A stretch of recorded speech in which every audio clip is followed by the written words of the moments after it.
everyone, and welcome back to the Fireside stream. I am your host, Remy McNeil of Celtic Phoenix Productions, and with me, as always, is the immortal Mollie Rhymemaster. Mollie, how are you doing? I have finally been kidnapped by a girlfriend in chat, and I am stuck in her house. Yes. There's a dog here. That's exciting.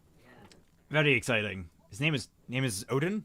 Very Odin, cute, yeah. Very cute name. He might make a guest appearance, which is exciting. I can hear the stream. You gotta mute that thing. I did. Sorry. Yes. Well, last week, me and Mollie decided to sit down and write for you guys and show you a bit of our writing processes and how we handle, different hurdles of the process. Oh, you're a good little scruffy boy.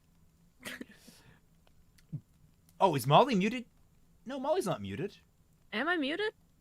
Check the stream. It shouldn't be. Sorry, it's a bit of a hectic start to the stream because I have it's not my usual setup, so we had to get everything. Oh, you're a good little scruffy boy. Just... Oh, is Mollie muted? No, Mollie's not muted. Am I muted? Okay, good. All right. Sorry for the recursory reverb there, folks. Just double checking to make sure she isn't. Yeah. Oh, thank you, Floof. You've made me do that. What? Brilliant play, Floof. Excellent job. Yes, last week, me and Mollie decided to write an actual prompt, which, even though it was supposed to be a civilian during the fall of Beacon, it devolved into Team BRNZ during the fall of Beacon. And this week, we decided to challenge you, the viewers, to do the same. Now, we only got 2 submissions for this. It is very specific, so I don't blame them. Yeah, I don't blame them. But also, I just want to get this out of the way. Somebody asked on Twitter about my opinions on Cinder's backstory. Like, I don't know if we should go into that because that episode is not technically public yet. I know, but like... All right, look, I don't know how you haven't been spoiled on this. So if you don't want to be spoiled on RWBY Volume 8, Episode 6 stuff, well, close your ears for like the next 2 minutes. Oh my gosh, it's so bad. It's so bad. It's like...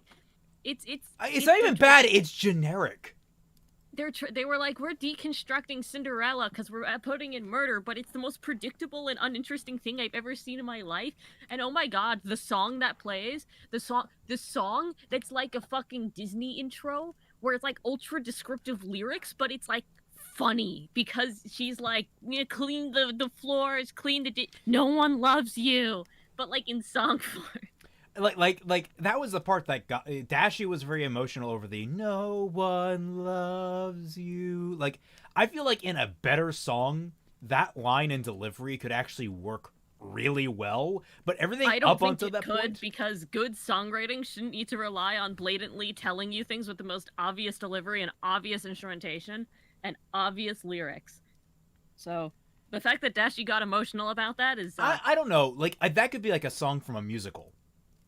And I think... A bad musical. I've seen a lot of them. I mean, I don't know a lot of frame of reference. I already don't like musicals, but I'm just saying that's the kind of quality stuff I hear from musicals.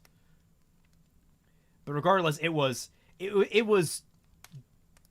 awful. I mean, we have a stream on Dashie's channel tonight around 8, where me, Fatman, and Dashie, I don't know, maybe some other guests, are going to definitely be sounding off on the episode. It was not positive. We literally, during the reaction, during it, we came up with way better alternatives that I'm probably going to look into implementing for fixing RWBY, because it is such a bad backstory that we waited forever for, and we didn't need it in the end.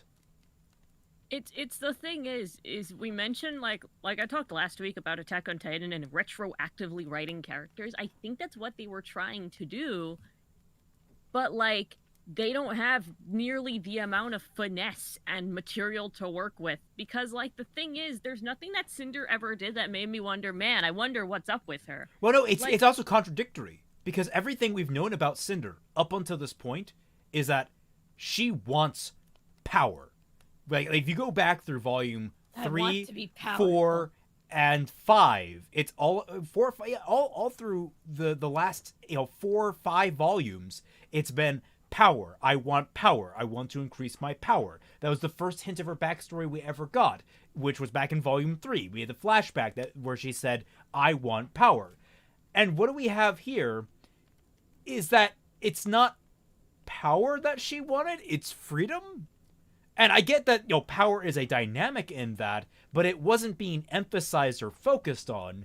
It was the fact that she's now on the run. Being on the run was the focus of that flashback. Now, I said this in the reaction. We might get more context later on. We might get another flashback that recontextualizes it, but it makes me question what was the point of this flashback then, if you're not going to emphasize the important elements of the character that you've been building up to.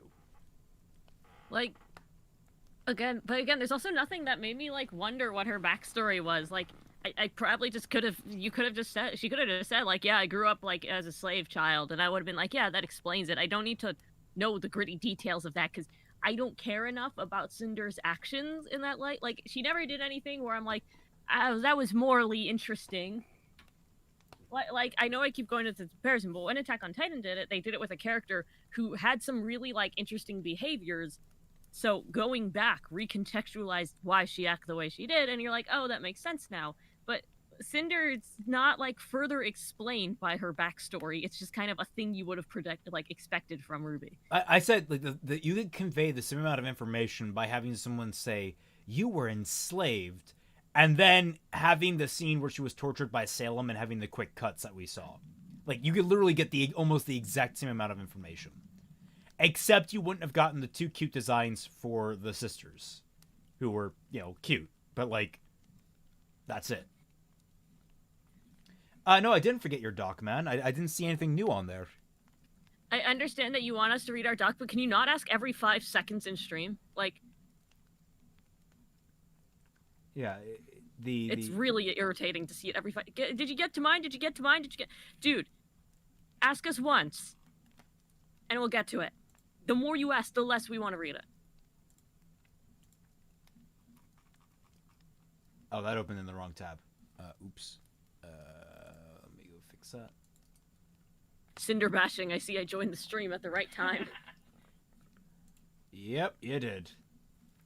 Okay, where it is? Cinder, they're trying to make this dynamic villain, but she's the most generic and uninteresting thing. I'm just gonna tell you now, Anime AK, this is the most awkward way. This might seem like the most efficient way to relay your documents to us, but it is really the most awkward and inefficient way because we forget that it's here, for one thing, and then I have to scroll through the entire thing looking for wherever you put the new stuff, which looks completely different than what we're covering. So, you gotta... I agree. It was a cringe episode, by the way, Matthew. Yeah, I don't... It was cringy. Anime AK, I don't know what I'm looking for here, and if it's not on topic, I'm not particularly jazzed to look for it.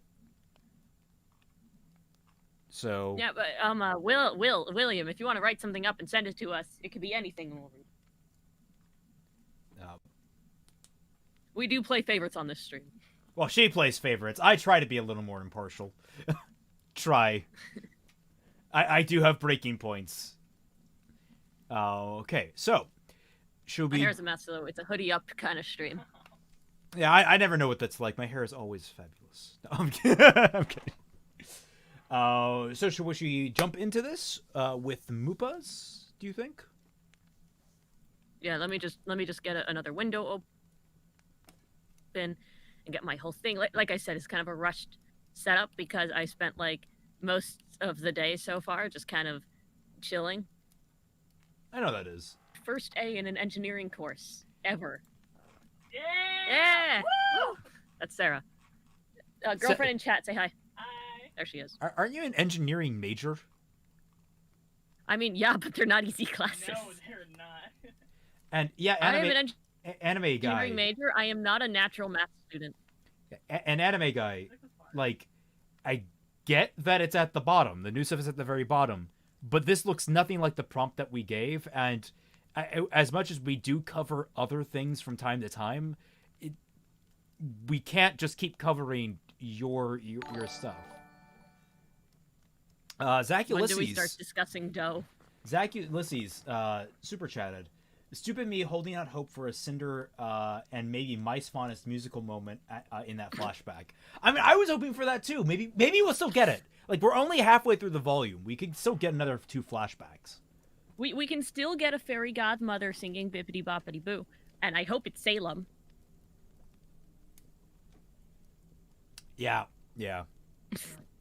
I want to see Salem do a happy magical Disney tune. But like one that doesn't actually work. Like it's actually like it's just the bare necessities, those simple bare necessities. Like, and everyone's like, wait, why are you singing about this? I want to see someone like Panic sing Be Our Guest, just like continuously quicker and quicker. Oscar like trying to end like Salem's like, yes, if you want to survive, you must entertain us, and he's just like, be our guest, put our service to the test. He started breaking down, crying. Oh man, I in the really middle don't of want. it. Who's his voice actor? It's the guy that played Alphonse in Fullmetal Alchemist, the original. Yeah. I don't know if I want to hear him sing. Also, apologies for any dog barking you hear. Yeah. I think his name's like Aaron something. But yes. What? I don't know. Anyway, should we get into Moopas? Are you loaded up for that? Molly? Yes, I have it up. There you are. Awesome. Yeah, I have it up.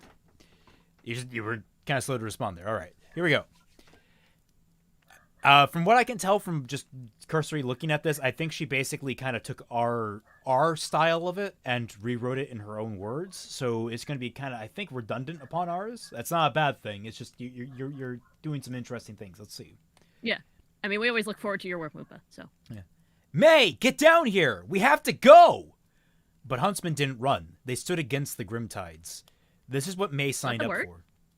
I if it's not the word, it should be. That's a good word. Unless you want it to be the grim titties.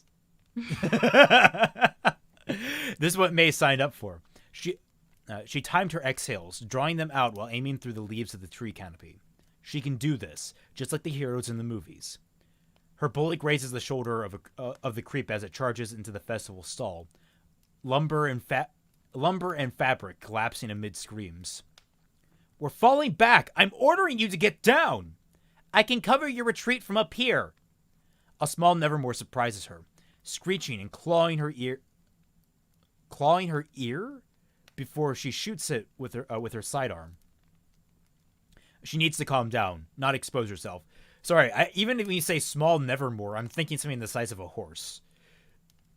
Those things are pretty big. I'm not Well, I guess thinking it could it's those small little like- birds that fly around, which I don't know if they're confirmed. Hold on.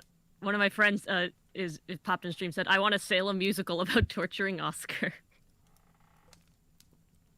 You know what? I want that too. Yep.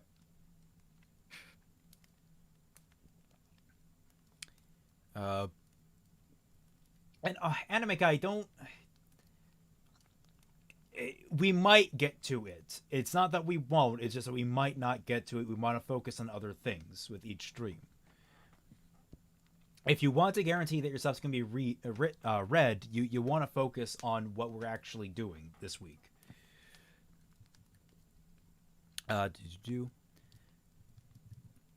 Here we go. She needs to calm down and not expose herself. A Borbotusk falls into her sights next. It stays there for the next 3 shots until the 4th hits straight through its eye. She has plenty of ammo. Even movie heroes miss sometimes. I'm not leaving anybody behind. Nolan strikes a different Borbotusk down, baton vibrating. Maybe not go with vibrating. I'm thinking of other things. Baton vibrating is not Yeah, it brings certain things to mind. A Beowulf claws at the tree trunk, howling before May shoots it through the chest. It doesn't make sense. She isn't even panicking. Unless gunfire attracts them too, the rifle grows heavy in her hands. May, listen to Nolan. We need to get out of here. Roy's voice is faint over his saw blades. He swipes at a creeper, chipping its armor as it hisses at him. I think they're just called creeps. May has a clear shot to its underbelly, but now she has to be careful not to draw attention to herself. She's not a good sniper if her targets can find her. Roy can handle this one. He has the other two for backup. She should make the shots count. A curtain of black feathers falls, and when they lift, Roy is gone, screaming in the talons of a giant Nevermore. She lines up and pulls the trigger, but the rifle clicks its tongue at her. Cursing, she digs in her hoodie for another magazine. I really like that imagery. That's a good imagery, yeah. I like how it kind of has that personification to it, but also describes what happens. Letting the spent one tumble down the branches. Nolan and Bronze chase after the Grim from the ground, the ants. Chase the Grim from the ground, the ants. Her next shot misses the barn-sized monster. The Nevermore loops back around, its caw drowned by the rifle's discharge next to May's bloody ear. It descends, and May allows herself a shaky laugh until it angles its wings and straightens out. Nolan's faster and gets out of the way, but Bronze is too slow, and all May can hear is the wet squelch, feel the tremulous impact through her tree. Roy isn't screaming anymore, and when the Nevermore lifts its red beak to crow, Bronze falls in pieces to the ground. Nolan's hands are in his hairline, mouth agape, no more orders coming out as the Nevermore feeds. This isn't a war movie. It's a war documentary. She can't do this. She's a ghost when the surge of young Beowulfs comes stampeding towards Nolan and wash him away. A pair of claws. You mean like White as a ghost? She can do this. She's a ghost. I guess that might be unclear imagery there. Yeah, I think you have. It's good imagery, but I think you have to be a little more specific. Multiple pricks press the top and underside of her head. Too slow. Her eyes proceed to the roof of the Beowulf's mouth. Its gums. The pricks sharpen, puncturing, overwhelming the dizziness as she's lifted from the ground. Her unbroken limb fumbles for her sidearm. She presses the muzzle hard against where it won't miss. Even passing through something else first, the bullet will exit out the back of the Beowulf's head. The last shot has to count. Okay, I was thinking that you could do something really dark in that last line, alternatively. Where, like, she's pressing the muzzle where it won't miss. You know, even if it passes through something first and goes, she pulls the trigger and everything goes black. Like, basically leave it ambiguous as to whose head she was putting it to. Hers or his. And I think that would have actually been kind of a darkly creative way to go about it. I think this was really good overall, though. I think it was quick. It was sharp. You know, Yeah, Mupa, we have high expectations for you, so. Yeah, I mean, I'm very disappointed that you didn't indent this first line. Very, how shameful display. As 0 out of 10, Mupa. 0 out of 10. No, yeah, this was excellent. There was some questionable imagery once or twice. That ghosting. She's a ghost when the surge of that's. I kind of get what you're going for. I respect Mupa's attempt to write something that just sounds a little different than normal cliches you'd see in prose. Yeah, that's the thing. Like, sometimes it's a hit, sometimes it's a miss. Like the rifle clicking its tongue at her. That's great. That was a standout line, I think, in this entire thing, was that moment. Oh, absolutely. So, so great work, Mupa. Hey, excellent work. I think you're not in stream yet, which is a shame because we keep reading yours first, and you're going to show up later and probably be like, hey, wait, where's my story? So yes, great work. Now the second prompt. Yeah, I mean, in general, I do love when people really try to come up with their own descriptions and their own prose style, because it really makes the reader stop and think about the scene and think, like, instead of just kind of skimming over the line because you know how it's going to begin and end, you're just like, oh man, that's cool. Like, oh yeah, that would be how it is. Well, that's why, I can talk about this a little bit because I'm in the middle of working on it. I'm writing a short story collection of sorts, and I've talked to Mollie about this a bit. but every single one of them is going to feel a little bit different. I'm trying to write it in different ways. I mean, the one that I've just recently finished is epistolary. It's a series of 3 letters that tell a story over the course of like a year and a half. So you get sort of a keyhole impression, like looking through a keyhole at the whole story. And all these stories are going to be kind of like that, where there are elements that are left vague that you kind of have to fill in yourself, but you get like the broad strokes of the through line. The one that I'm currently writing is sort of like an old legend passed down through the generations of an entire species of creature. So it's sort of like it's the legend of one of their greatest warriors and that sort of thing. So it's all about that kind of thing. One of them that I'm considering writing is going to be, I'm debating whether or not to do it because it's going to be kind of hard. It's going to be in Bible prose. It's going to be actually as written as though a Bible. Oh, that's cool. Yeah, that one is like I told you that, like you were like, oh, you should go with one of the other two because people don't like just big lore dumps. I try not to do big. Well, okay, lore I dumps. don't like just big lore dumps. I said I will, if you give me a list of prompts, I will always go for the emotional ones because that's just the type of person I am and that's what I like. That's but fine. I think if you really want to do something like really creative, like write a fake Bible, and you're really gonna delve into like stories for it, I think that's cool. I don't like big lore dumps when it's about like, oh, here's the lineage of our king in the small rural valley where the main occupation is like that's where it's. Oh yeah, no, that's the kind of lore dump that really falls apart very quickly. It's just because like it's where you're reading it and you're like, you're just kind of falling asleep during it, as opposed to, you know, having something that's like a book where I'm trying to like, you know, here's a proclamation from our Lord, whatever, in the first age, and have it be like this big kind of like, think of a prophet spouting his beliefs. A good prophet, or a good pastor, a good prophet, a good, I don't know what else you would call it. They're a good scry. Is it a scryer? What are the ones that like are announcers for like the Middle Ages? Oh man, what is the word? Like a caller? I don't know. Caller, whatever it's called. The best ones are not the ones that just flat out tell you the stories. And in fact, you see that a lot in news today. Although I have issues with the news because it's not what they're not supposed to be telling stories, supposed to be telling the news. But that's neither here nor there. The ones that get the most attention are the ones that can tell a story through the factual information you're trying to thread. Even if it's a very bare bones story, it's all about catching the attention of the viewer. It's about inviting the imagination to work for them.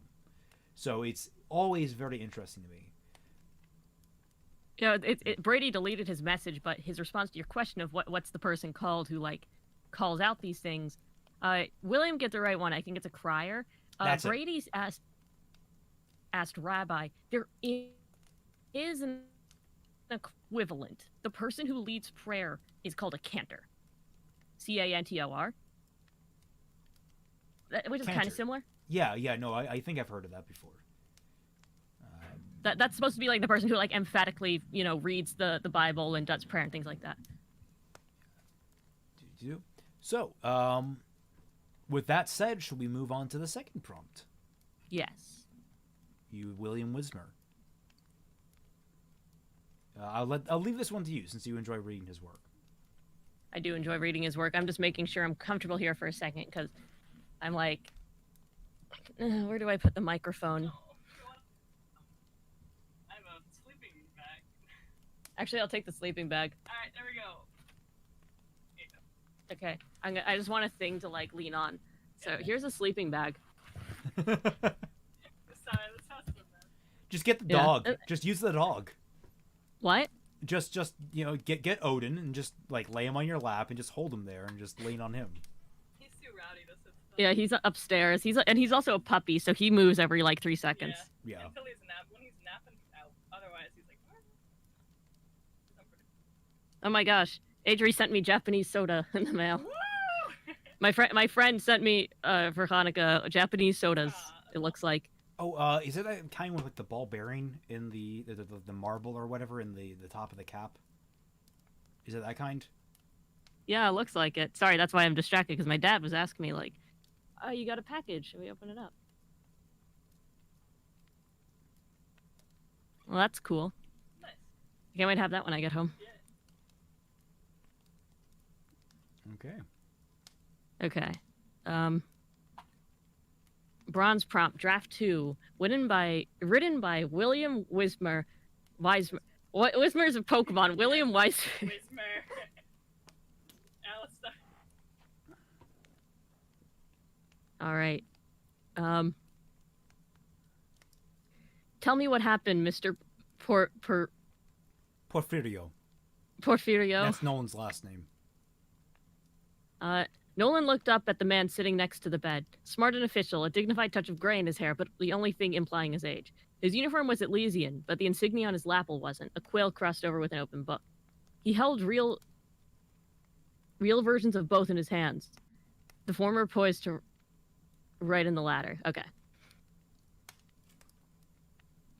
You know what happened, Nolan replied, looking away. I do. Then why do you even care? It won't change anything. Nolan trailed off, unable to finish the thought. The man didn't say anything for a long time. When he spoke again, it wasn't with an even tone. Because I do, and I think you do too. Nolan wanted to be angry, was angry, but couldn't summon the effort to act on it. Maybe it was the painkillers, or the general sense of exhaustion that clung to his bones. Or maybe he just knew the man was right. Where should I start? Nolan asked. The man sat back and took up his pen. At the beginning. There were too many of them. Creeps. They swarmed up the street like a flooded river, all bodies and teeth. It was loud, too, yips and snarls and thundering feet. Screams sometimes, but they didn't tend to last long. I could barely hear May's rifle over it all. Okay, so we're switching into first person. She hadn't stopped firing since the start, couldn't miss. But there were 4 more to replace each one she took down. There were just too many for her to thin out. I could feel my hands shaking as we faced down the onslaught. My swings are too wide, sloppy, but still connected with every strike. Creep upon creep went down, one after the other, the stench of seared flesh and singed fur stuck thick in the air as I burned through my dust reserves. I must have killed more Grim in those 10 minutes than I had in my entire time at Shade. Braun stood with me, lashing out with his claws, killing even more than me. Not a surprise. He'd always been the better fighter. That's why he gotta be our leader, I guess. I couldn't see Roy, but I could hear him. We'd lost him trying to get out of the street. Creeps had cornered him in an alley across the street. Okay, that's the thing where it's a little bit of repetition there, but... Especially because it's 2 words, the street, at the end of 2 sentences in a row. Yeah. And they're proximal, literally right next to each other in the actual body of the text. Yeah. Bad position, 2 ways in, no way out. He kept shouting at us for help, his saws roaring away without end. Bronze kept shouting at him to hold on, shouting at May to cover us while we just pushed forward. Didn't do any good. There were just too many of them. Wasn't even the creeps that got him. Beowulf jumped down from the roof. No way he could have seen it coming. Aura must have held out for a while. He screamed longer than most. May was in our ears, shouting that we needed to help him. I guess she could see what was happening to him. She wasn't making a lot of sense. Okay, a little typo. Or maybe I just wasn't understanding her. Didn't matter either way. There was this big gust of wind out of nowhere, like a hammer from above. Didn't recognize what landed on the building, but it was big. Smashed half the thing down just landing on it. May started screaming too as the thing took her and flew off into the night. Something snapped inside Bronze. He just threw himself at the creeps, didn't seem to care how many there were. Just stabbing and clawing at them, trying to push through them after May, shouting at me to follow. I wanted to. I would have, but there were just too many. Too many. They took down his aura faster than I thought possible, and then they just ripped him apart. I watched it all happen, saw the blood, heard him scream as he went down fighting. It was all just, I didn't have a choice. If I didn't run, they would have gotten me. There was nothing I could have done. Nolan was in tears by the time he finished. He hadn't expected to say so much, but once he begun, the words come tumbling out like a landslide. Every admission, every vivid detail still etched into his memory, all of it wrenched back to the surface. The man had said nothing the whole time, listening intently as he scribbled away with his quill. It hadn't occurred to Nolan in the moment, but he now realized that everything he had said had been recorded. That probably should have concerned him, but he was too exhausted to care anymore. With a final stroke of the quill, the man finished his work, shutting the book and stowing it securely in his bag. Thank you for telling me your story, Mr. Porfirio. Porfirio. Nolan huffed, bitter and exhausted. Not sure what you want with it. It's not much of one. No, it's not. Beginnings rarely are. Beginnings. The man rose from his chair, gathering up his things as he prepared to leave. Indeed. Good day, Mr. Porfirio. Who did you say you were again? The man paused, considering Nolan for a moment with an unreadable expression. Who I am doesn't matter, the man eventually said. Only what I do. Nolan raised an eyebrow in confusion. And that is? The man smiled, small and mysterious, crossing the room to place a hand on the young huntsman's shoulder. I tell stories. Every story. Including yours. Nolan began, confused. Don't worry, you won't even remember I was here after I leave. He patted the shoulder and turned back towards the door. Until we meet again, Nolan, I wish you good luck and happy endings. Interesting. That's interesting. I was waiting for the guy to go around like, I need to talk to you about the Avengers Initiative. I was just waiting for that. My name is McFury. And I'll tell you that Ironwood is a dumb motherfucker. That was a cool, I think that's interesting framing, he's telling it to some mysterious man. I think it's kind of weird, because it's why would... if he was just a reporter, I also would have, totally believed that, and he was just, going around. I would have... I think the idea that maybe he's an Atlas official, that just, he's getting an official report, would have probably made this stronger. However, this actually feels more in line with the show, introducing a random character that seems super mysterious and cool, and then never really elaborating on them. So, in a way... Points for accuracy. Yeah, points for accuracy. I'm Roman Torchwick. I'm Roman Torchwick, and I'm here to talk about the Revengers Initiative. That's it. Well, if you say Avengers 3 times on stream, Disney will shut you down. Oh no, you're no. right. Frontier messaged me. What do you say? Say marble in front of it. A marble. Yeah, it came through Frontier. I don't know what you're messaging about. Okay. We have anime AKs. I'm not really sure what the tone of that one is. Or we could get the dog. Dog. He's a little lumpy. Well, maybe I want to say hi to him. Alright. I can if you want to. Sure. Alright. It's the internet. People love dogs. It's true. Also, we do have to discuss what the plans are for the coming week, because next week is Christmas. Literally, the 25th, I believe, is Friday. Yeah. Oh. And then after Well, obviously we shouldn't stream on Christmas unless you guys want to. Yeah, I can't stream on Christmas. Family stuff all day. Okay. So that's the unfortunate. So no stream next week, at least for this. I will probably have the Sketchy Huntsman stream next week at some point. We could do how do I alternative writing, alternative prose, you were talking about, writing a Bible thing or a town crier thing. I think alternative prose would be interesting. We're pretty much everything we do is third person omniscient or third person limited. We could just try something a little different. That is a good point. And we have a pretty short stream today, all things considered. But we are going into the holidays, so. Well, that'll give 2 weeks. I'll give 2 weeks for people to actually refine it. But what should the prompt itself be? Because I typically okay, we'll give you a writing format challenge, and we'll give you a prompt of sorts. So what should the prompt be for it? That's a good question. I'll ask, we'll ask chat and see what they come up with. Right, Cinder's backstory musical. I mean, yeah, we could do that. We could do something like that. I'm forcing you all to rhyme whether you like it or not. I'm just kidding. I won't do that. I feel like Cinder's backstory would be easier with the Cinder's backstory would be easier to write with third person omniscient or first person, that kind of thing. Yeah, that's the thing. It doesn't really mesh together well with like a prompt. Yeah. Dog. It's a puppy. Here we go. There we go. He Thank wants you. to be held Oh, like a he's so Oh. cute. baby. Hi. There you go. Guys, dog on stream. Oh, what was there a show that had it had a dog like that, and it was in Scotland. He had a whole like a Yeah. super thick Scottish accent. Good boy. Odin doesn't have a Scottish accent. No. He doesn't have any accent, actually. I mean, He just has like a baby bark. Like it's very high pitched. actually, fun fact: did you know animals do actually have accents? Oh, that's so wild, really? Like cats and dogs, as I understand it, across the world have different. That's why.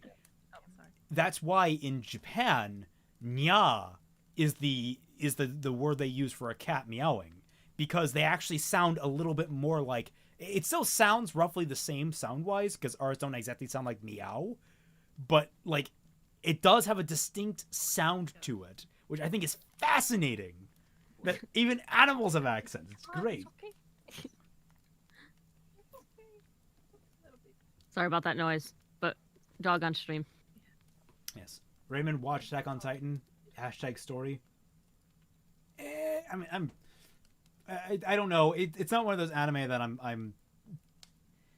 It kind of has the Walking Dead effect, where I'm just sort of like, everyone can die at any moment. Not like The Walking Dead or Game of Thrones, where it's like anyone can die at any moment, and I feel like my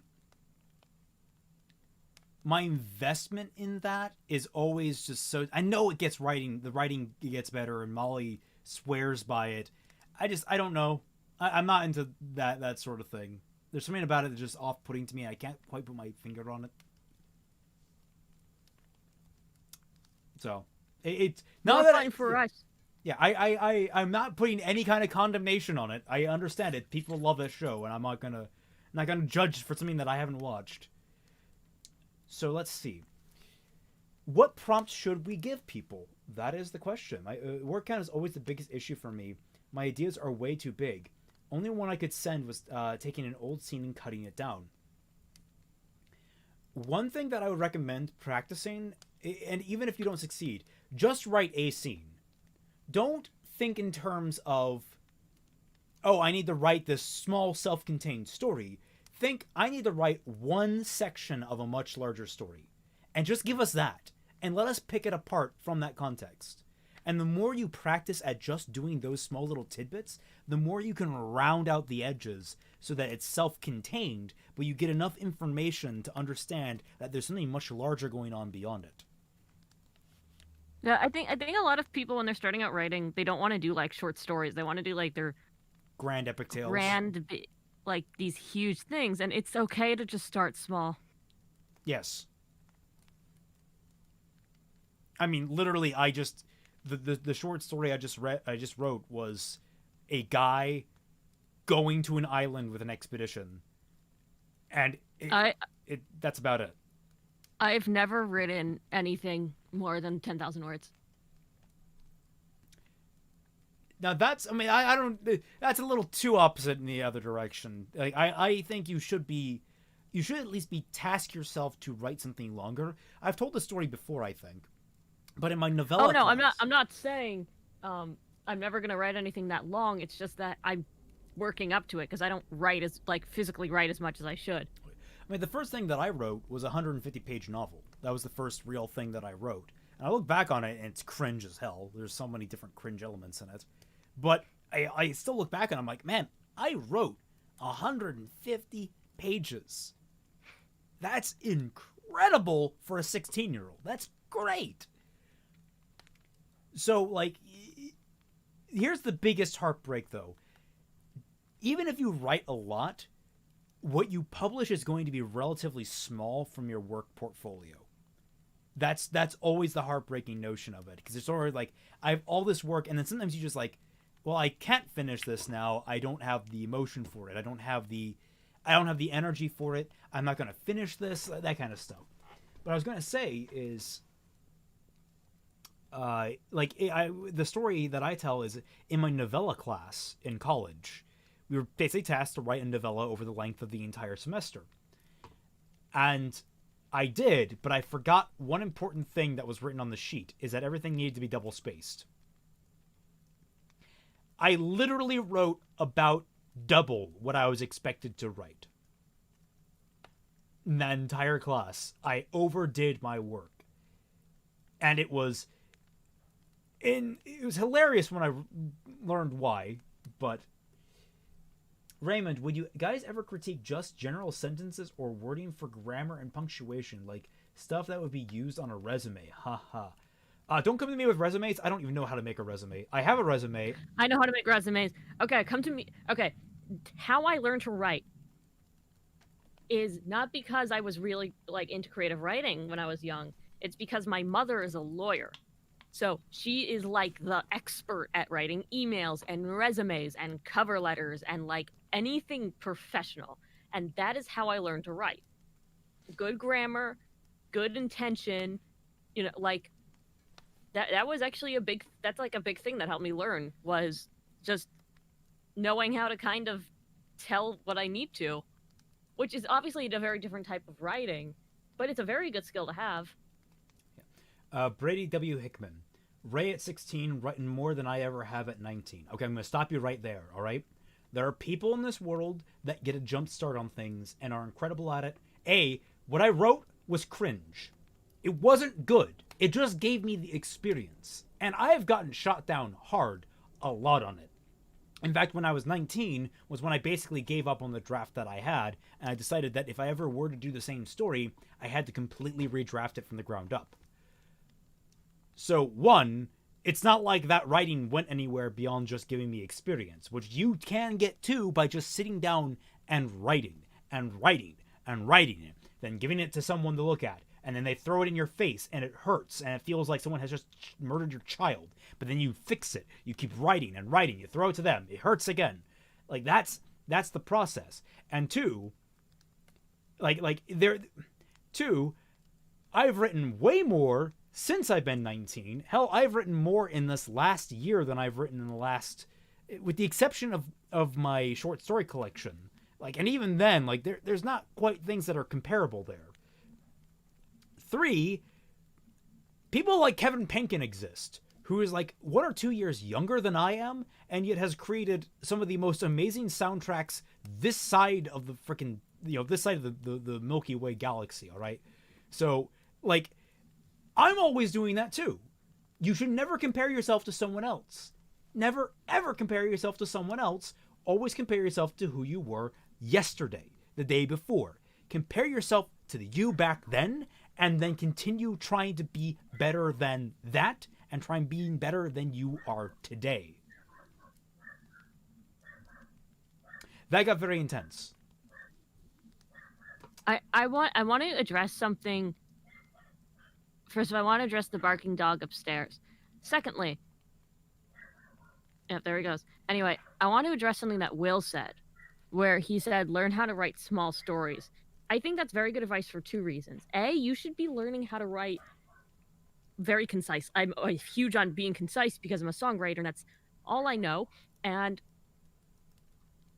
writing concisely really helps you write bigger, because then you could tell more with less. So once you're doing more than you would have otherwise. Secondly, you should also learn how to tell small stories, in the sense that not everything you do has to be some like grand Lord of the Rings to your adventure.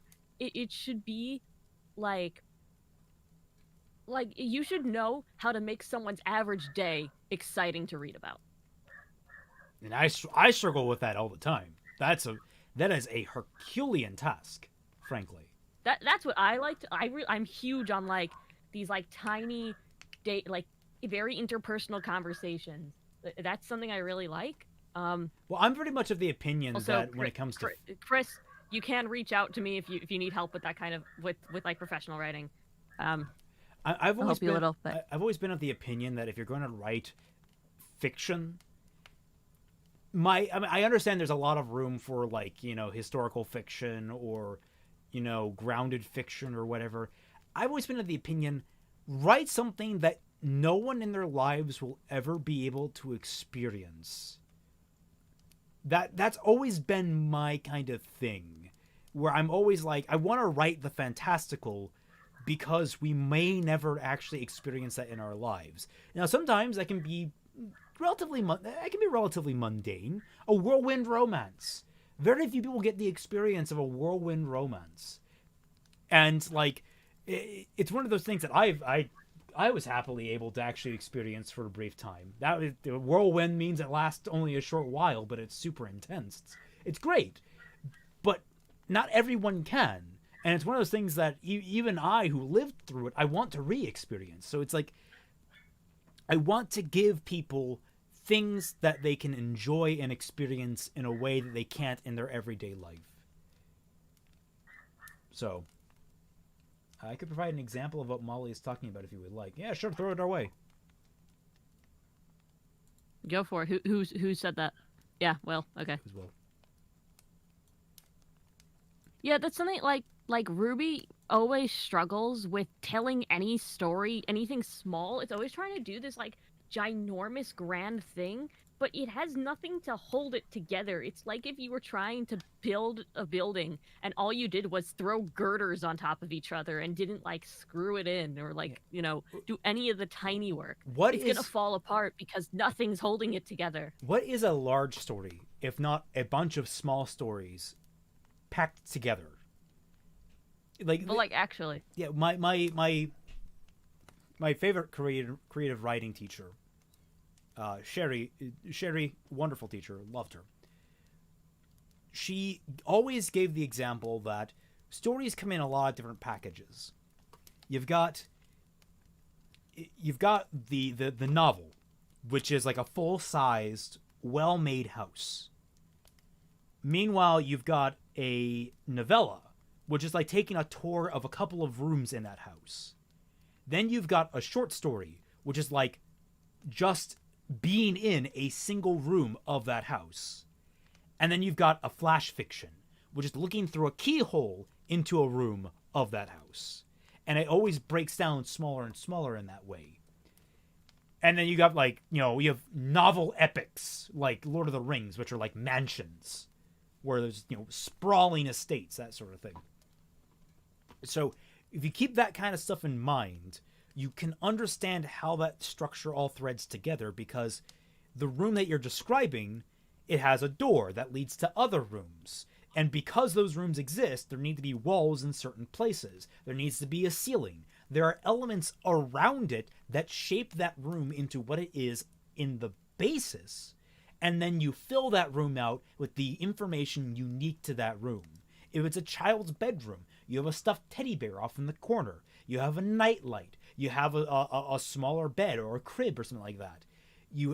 Or if it's an adult's bedroom, you have, you know, maybe a computer in the room. Maybe you have, you know, charging cables. You have, you know, a big queen size or maybe just a single bed, whatever size bed. You have these information that fills out the room, but you have to remember the walls and ceiling and all that such that are formed by the things around it. So writing big isn't the issue. It's all about where the foundation is, basically. I hope that made sense. Is that a tiny rainbow cowboy hat? Tiny cowboy hat. All right, William, what have you sent? Dinner Rush. Okay. Like, again, it's a thing that you kind of learn from just writing very small things like poems and short and songs, is that you can't tell a gigantic epic unless you're going to be doing like Paradise Lost, so, or Dante's Inferno. So you just kind of have to like learn these small things. See, also, people can't see my tiny hat. Hold on. There it is. Let's see. Oh. It's like the story of the man who built a castle using the rocks he picked up along the road. Oh my gosh, hold on. No, I need to get Tiny Weiss now. Hold on. Oh, you're going to give her the hat? I have to give her... I'm sorry, it's what chat demands. Where is she? She's upstairs. I'm putting down my mics. This is going to be... Okay.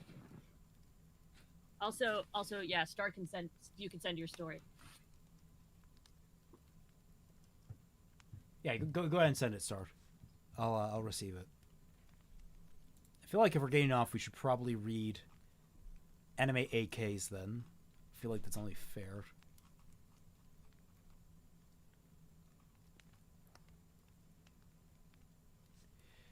Okay, well, we'll get through this while Mollie's away. Number 2.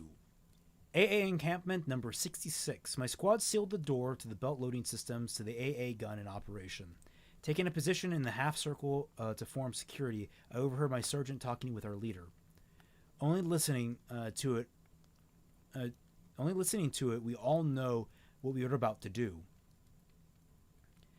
Adam, we made it to the belt loading system. Having the IED teams place the bombs now. He said to his wrist-mounted scroll. Okay. So what you want to do is you want to lowercase h, backspace so it's on the same line, comma after now. Basic stuff there. Good. When you're done, regroup at Beacon Academy.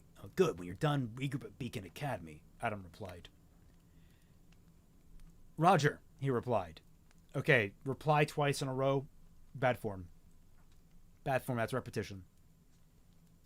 He then started to order us again. IAD team, you are up. U apostrophe R-E. You are up. And try not to blow up the team again, Scorch. Be comma after again. Stop calling me that. One of the two IED placers replied while carrying the 3 bombs. I turned my head away. I guess you're right, it is in first person. Yay! Yeah. All right, there you are, chat. Tiny Weiss with the rainbow hat. You can now make fan art of this and post Weiss Pride. Don't call it that. Call it Yeehaw Weiss.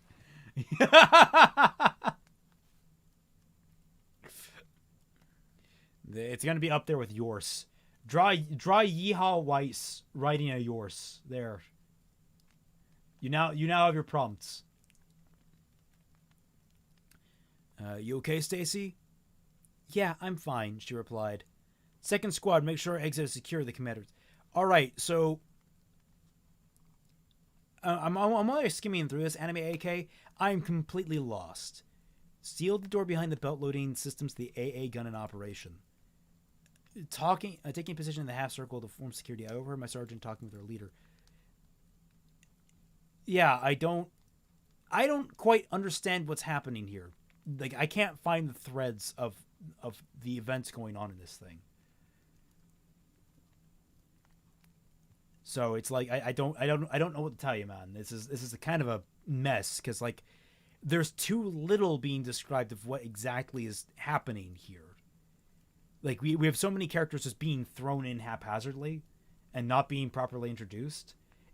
It's a very fine line between being bulky with your exposition towards the new characters and basically leaving the reader completely lost. I understand that, but you've left me completely lost. You have so many characters going on here. I don't know what I'm looking at.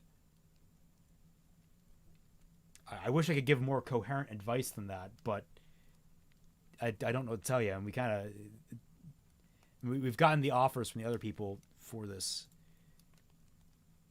Okay, so let me get. Did you get Star's prompt?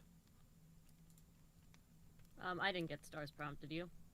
No, Star. Did you send us your prompt?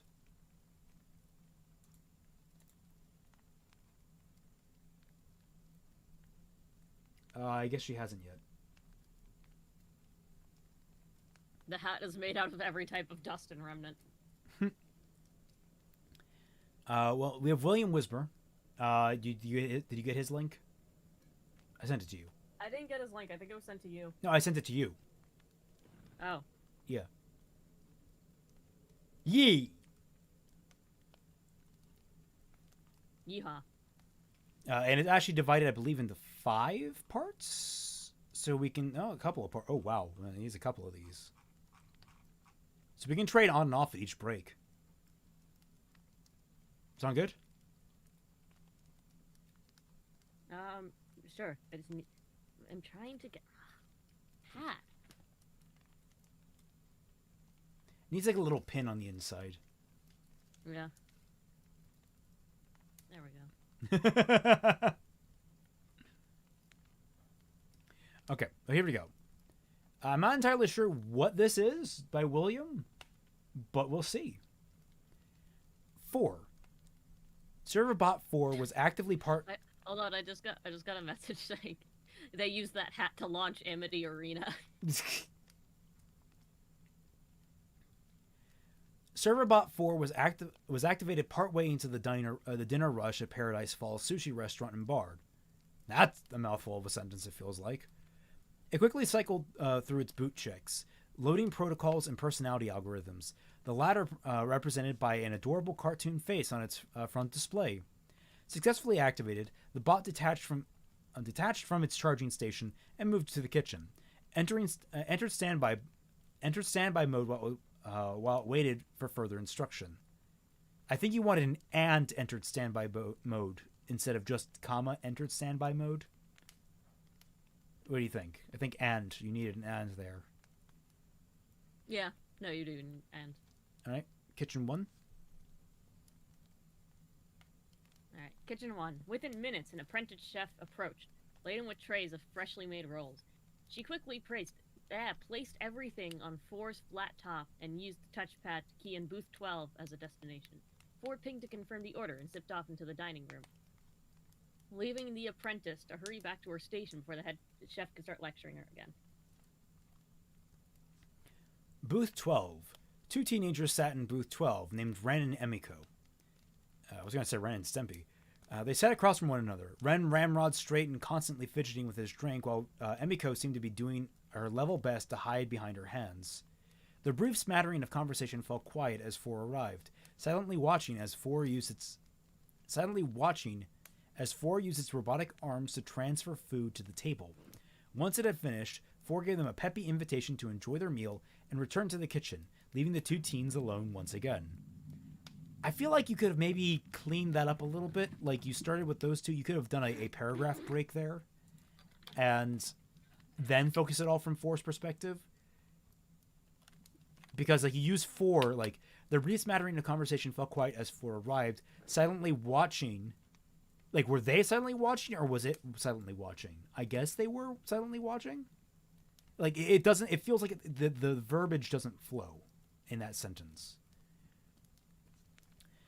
Both reached for their food in silence, so engrossed in not addressing one another that they were both legitimately startled when their fingers met in the middle. They looked at one another, eyes flashing in surprise, fear, apology, and hope of all at once. After a very long, very confusing pause, Ren took a chance and flashed Emiko a smile, quietly saying how happy he was to be here. Emiko blushed furiously at that, but was no longer trying to hide behind her hands. Not as much anyway. Aw, this is wholesome. This is wholesome. This is good. Kitchen 2. Alright, kitchen 2. 4 barely made it back to the kitchen before the apprentice was back for more food.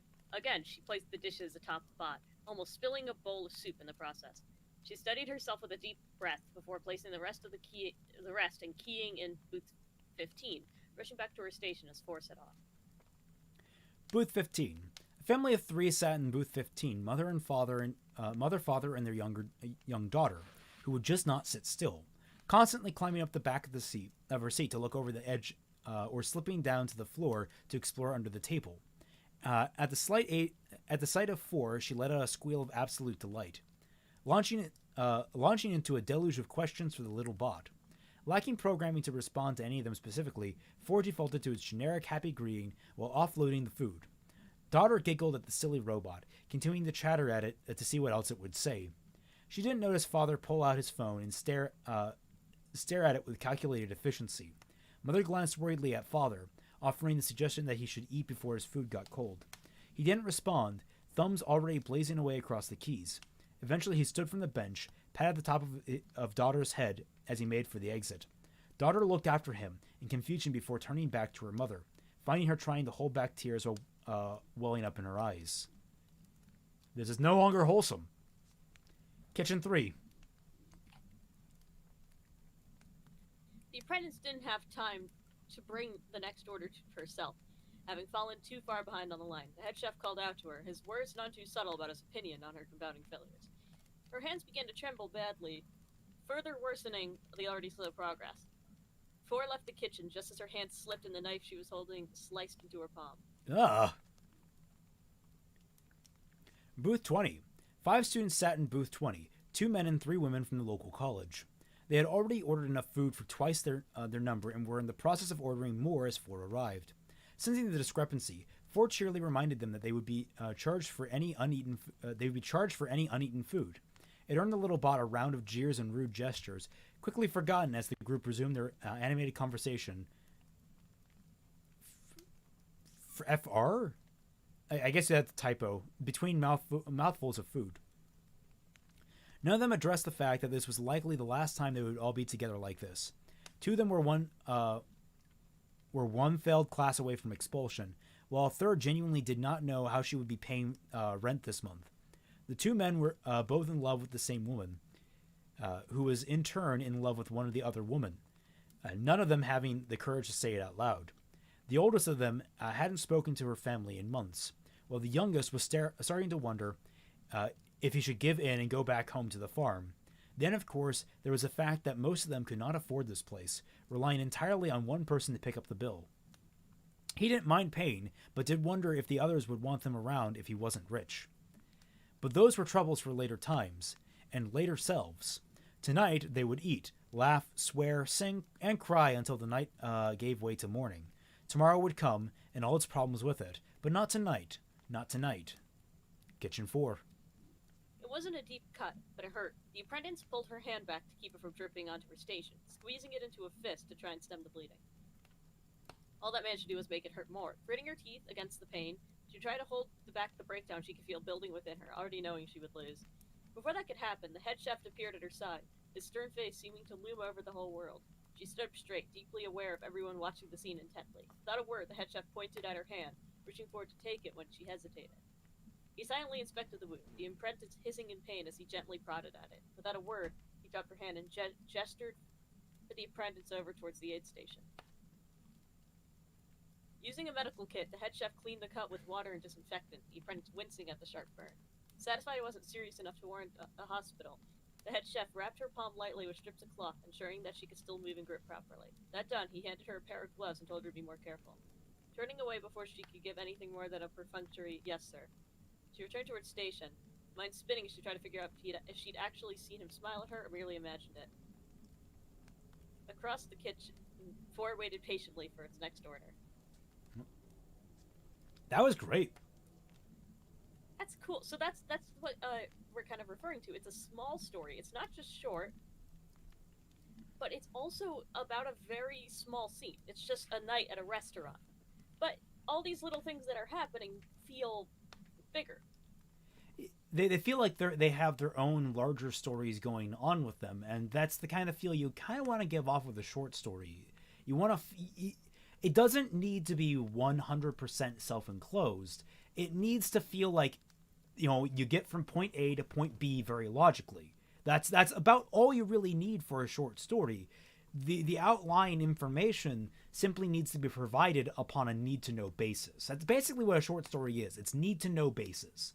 So if you have an element that's assumed, and it doesn't play a part, it's just a background element, like, say, we don't know what the father, he gets up after getting a text message or something like that. He leaves the restaurant. We don't know what he got a message for. We don't know what it was. We don't need to know. We just know that it was an element that told him to leave, and we got all the information that led up to that point right then and there.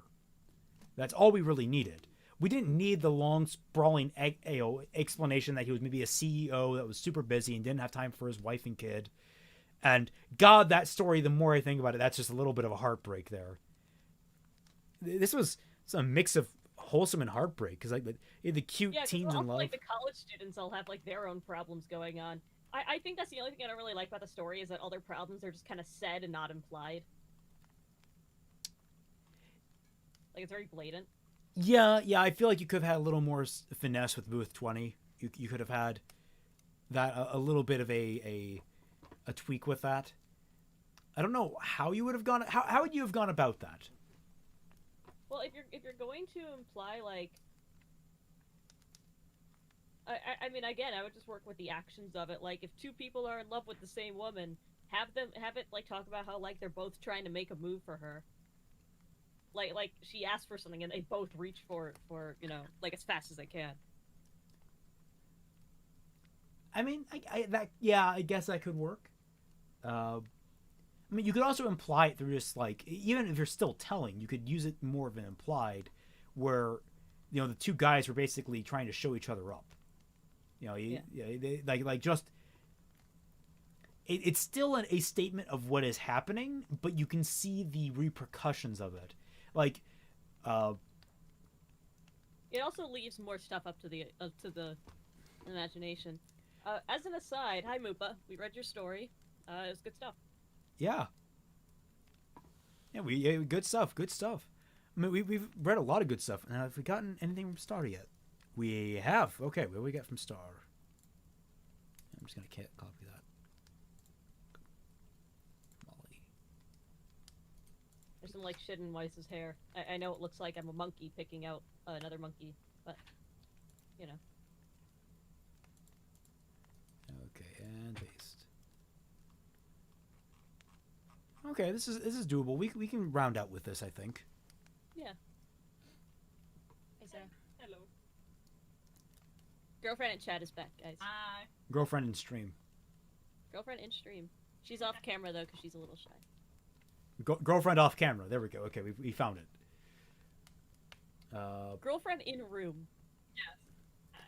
That's a relic of when I was trying to keep every scene as a paragraph. Interesting self-prompt. That's before we dive into this, what should we prompt? We want to prompt different writing styles for sure. So what writing style should we prompt, and what should the topic be? I don't know. What should we prompt? Ooh. I don't know.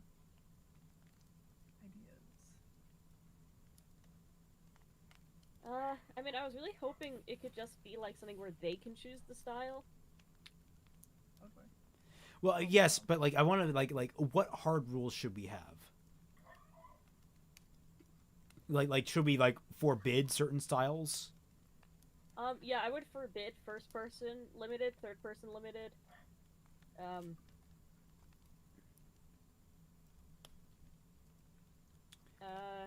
Basically just anything that's not the... Basically, think of an unstandard way to write a story.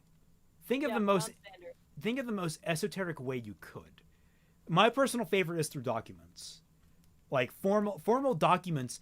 You don't believe this, but like that's one of the things that's best about court and about law is that a lot of these documents have really interesting stories being told in them.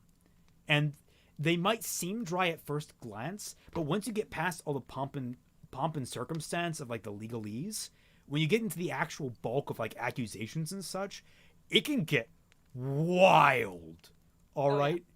Like I've talked about the Vic Mignogna suit on my channel, and if you've been following that thing, if you follow my videos, my multiple videos covering just the absolute deluge of the timeline, it is insane what is in that suit and how it has progressed over the course of a single year. So yes, I don't know where I put down my phone. Want me to call it? Oh no, here it is. As you can tell, I've gotten comfortable. Yes, I can definitely tell that. You have the paint me like one of your French girls type thing going on there. Okay, so we're trying, guys. What do you think we should prompt? Maybe just a night in a diner. Yeah. I mean, I really like that thing that Will sent. So yeah, as a tribute. Yeah, as a tribute to what Will wrote, a night in a diner. That's the prompt, and you have to write it in a way that you wouldn't normally write. I know that's very vague, but we're basically trying to prompt you guys to not write in third person omniscient, third person limited, or first person limited. Now, if you want to write something crazy like first person omniscient, First person omniscient. That's kind of crazy, but it's doable. It's doable. Second person omniscient. You know how they write like self-insert porn fics? Oh god. Oh god. Oh man. Man, Yeah. you know, a thing I never got. The first self-inserts I ever remember seeing were for Levi in Attack on Titan. That's an ugly motherfucker. I don't know how people liked him. But I was also 14, and...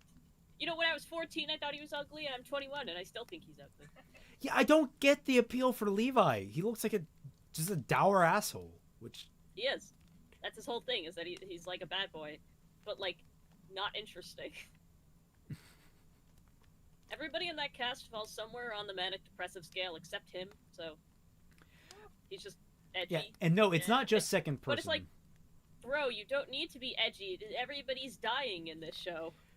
Now, there is a way to write what this prompt, and I think would be very interesting and very, very tricky.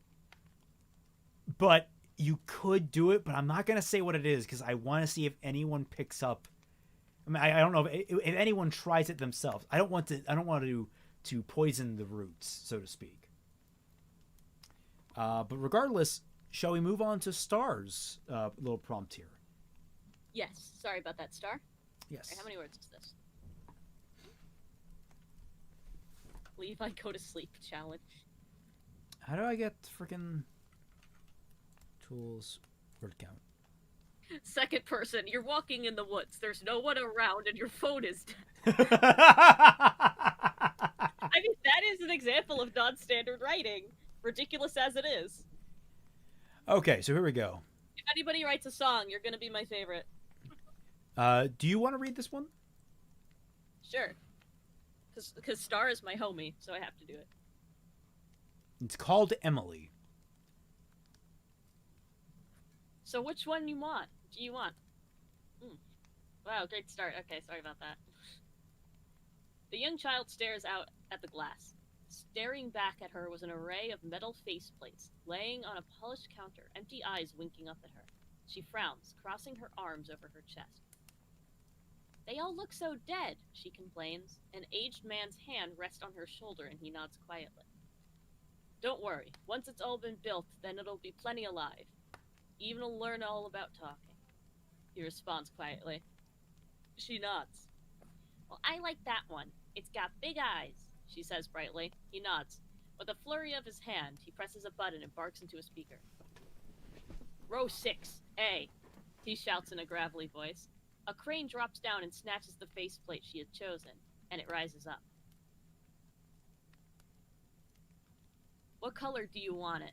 Here, he says. With another press of a button, the faceplates slide past, and an whole array of dolls cast in different skin tones appears. That's a lovely color. I like that tan over there, she says. The weight of a decision of utmost importance in her voice.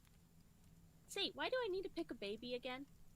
Everyone like you picks a baby. Just how we are. It'll teach you how to care for future children. Who is like me? I think that is this is a very minor grammar thing, but that should be WHO apostrophe S, not WHOSE. I don't know. I always get corrected on that whenever I'm going I think they're interchangeable, honestly. No, they're not. So, whose is if you're saying whose is this? So like, you know, whose doll is this? It's mine. You're asking a question. WHO apostrophe S is like it's just a contraction. So Okay. if you ask like who's ready to go, who is ready to go? Yeah. So Okay, that makes sense. So it's just the possessive is WHOSE. Yes, that's the possessive. Yeah, I think that's a good way to say it. So like, try to think of another example. So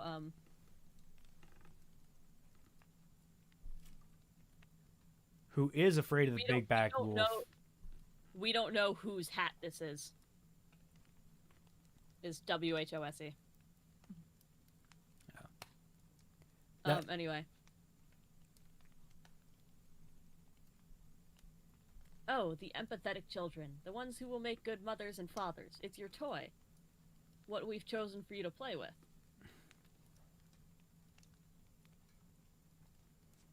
Oh, okay, she mumbles quietly. She accepts this answer, though she was hoping for it to be different than what her mother and father had told her. Her mother and father were both so proud when she took her test and found out she'd be a caregiver, a mother someday. Of course, plenty of children go to other jobs. Construction workers, farmers, or they live out their lives as producers or artists or entertainers. However, she wants to be part of the simple family life, existing to raise children. She has been told that she will learn all about child care and rearing in secondary school, and that she's been blessed to be allowed to stay with her parents until adulthood, since helping rear their future children will be good practice. Other 10-year-olds leave the home. They can't learn any of their particular skills from child bearers, not her. She will get her doll and her parents, and her lessons will begin. This is very, like, Giver or Brave. Yeah, yeah. I was having Giver flashbacks right now. Yeah. Ah, well, now let's pick the body. Please choose a frame. I like that one, she says. The answer is quicker than the others. To her, the frames all look similar. Sure, some had longer legs, others shorter arms, even the torsos were all sorts of different sizes. To her, however, they all look lifeless in metal. The frame she picks rises up. She watches it with wide eyes, realizing that her companion was being built above. She chose eye color, dark brown just like her own, and the little fuzz of hair atop the baby's head was going to be a matching oakish tone. Once everything is chosen, she sits impatiently in a soft room with pastels and stuffed critters decorating its symmetrical walls. She can hear the aged man's voice just outside the door, murmuring to her parents about her responsibilities. She has to show compassion for the doll, no rough play. As she ages, she'll learn more about its care. You will teach her feeding and coddling, and all sorts of crucial parts of development, including her own. I am sure you remember your own early schooling. Oh, look, it's here. All done. Would you like to give it to her? The little girl twists herself to face the door as it swings open. Her parents' joyful, beaming faces flush with light. Oh, little baby, look at you, taking after us, her mother coos. It says coos, it should be... Yeah. That's just... Fingers pecking at her child's clothing like a bird. You'll be such a wonderful caretaker, echoes her father, a hand softly above his belt, on the crook of his hip. His other hand clutches a bundle that the girl can't keep her eyes off of, staring at the pink blanket. It's a girl, just like she had hoped. The one thing she would be unable to choose was gender. It's good fortune that swaddled doll is a girl. Here, I'm sure you're ready for your doll, her father says. He approaches her. Her eyes are peeled even wider than she thought possible, staring like round moons. With outstretched hands, she eagerly awaits the tender passage to be dropped right there. When her father carefully slides it into her grasp, she's finally allowed to look at its little face and eyes. Though she knew it was not alive, the soft rubber around its eyes and the roundness of its cheeks breathed life into it. The dark brown eyes, which she already knew was unrealistic. All babies had blue eyes, even she knew that. That's interesting, okay. Were luscious like melted chocolate. She carefully stroked the soft hairs atop its head, giggling lightly. I love her. Oh, I get to pick the name, right? Of course you can. It's tradition, her father says proudly, tears gathering in the corners of his eyes. Her name is Emily. Oh, isn't she just the cutest? She squeals, hugging the doll to her chest, feeling soft bliss flow through her. Oh, that's so cool. That is cool. And you didn't know that babies have blue eyes? What? You didn't know that babies have blue eyes? All of them? I know that a lot of kids, like, they have blue eyes when they're very young, and I'm pretty sure I think it's most babies have blue eyes for like a couple of days, if not weeks. I knew, like I said, I know some kids' eyes change color. I didn't know that all babies were born with, like, blue eyes. Yeah, some babies are born with dark brown eyes, but like really dark. Fact or fiction? Can I just get a yes or no on this? How long did I? Yeah, 9 to 12 months. Majority of babies have blue eyes. Okay, we all learned something new today, or at least I did. Yeah. In a majority, yeah. So yeah, cool stuff. But yeah, that that was a very neat little story. God, I was having such giver flashbacks there. It's like a little creepy. Yeah, it's like if you've ever watched the anime Psycho Pass, it's one of my favorite anime. It's by Gen Urobuchi, the guy that wrote Madoka. But it's really great because it does a very great thing of making you feel like you want to live in a dystopia. Like, you can tell this setting is a dystopian one, but the way everyone behaves in it and the way it interacts with everything, it feels like it feels like a natural extension of the modern world. And it feels like something, oh yeah, no, I could totally see myself living there. I could totally see how nice and organized everything is. Your path in life is basically determined for you, that kind of thing. 1 minute, I am getting a call. Yeah, I do think it's cool. Like, it's creepy, but also the characters seem like very happy to be in this world.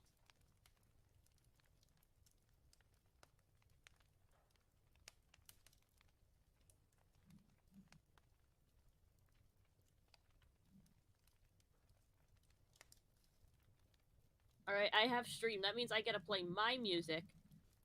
Oh wait, never mind. Well, I could still play my music. If it's copyrighted, I'd rather you not. Okay, never mind.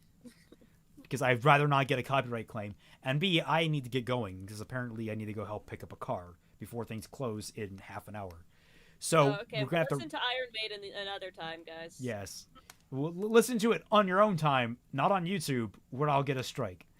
It's okay, I'll sing it for you.